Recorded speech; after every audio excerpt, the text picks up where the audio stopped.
आप ही जगत रिझावे,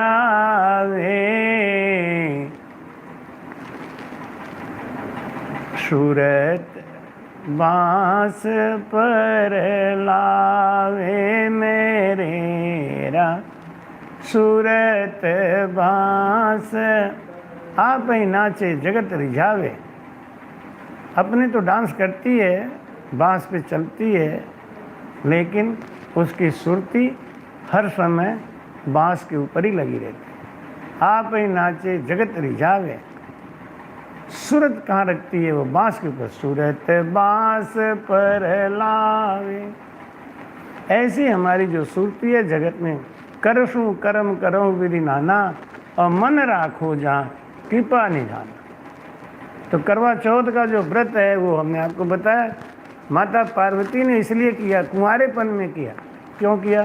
भगवान शिव को पाने, यानी कुंवारी लड़की भी करवा चौथ का व्रत कर सकती है।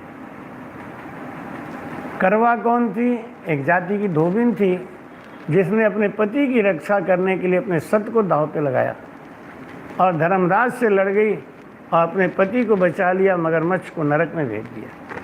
कथा तो सब आपको सुना ही चुका हूँ, फिर भी आपको एक बार समझा दें कि इसमें जो मिट्टी का करवा रखा जाता है वो उस करवा महारानी करवा देवी का रूप है।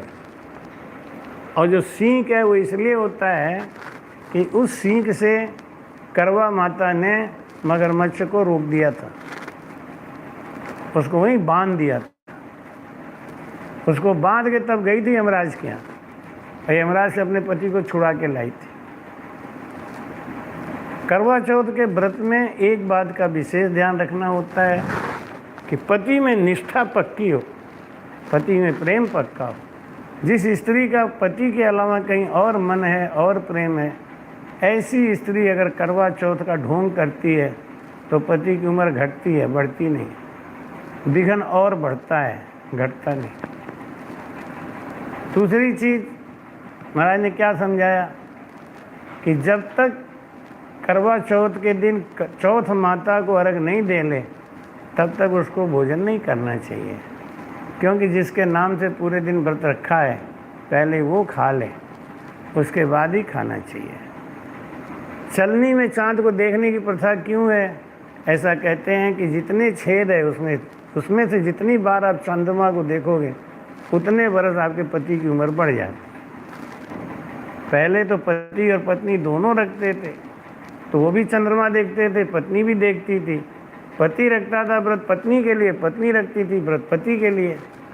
धीरे धीरे सिस्टम बंद हो गया, अब खाली पत्नी को जिम्मेदारी दे दी, पति फ्री है अपने आराम से। तो इसलिए महाराज जी कहते हैं कि जो भी संबंध हैं, जो भी भावनाएं हैं, वो बिल्कुल हृदय से हो, मन से हो, तो उसका फल मिलता है।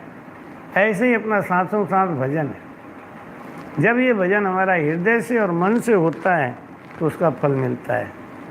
और जब लव झाऊ करे लल फल माए नहीं फलदायक, का बुरी का आची, मन रे करड़ी बिना सब काची। अब ये लगातार आपको 16 तारीख तक 15 तारीख तक लगातार आपको लाइव मिलेगा।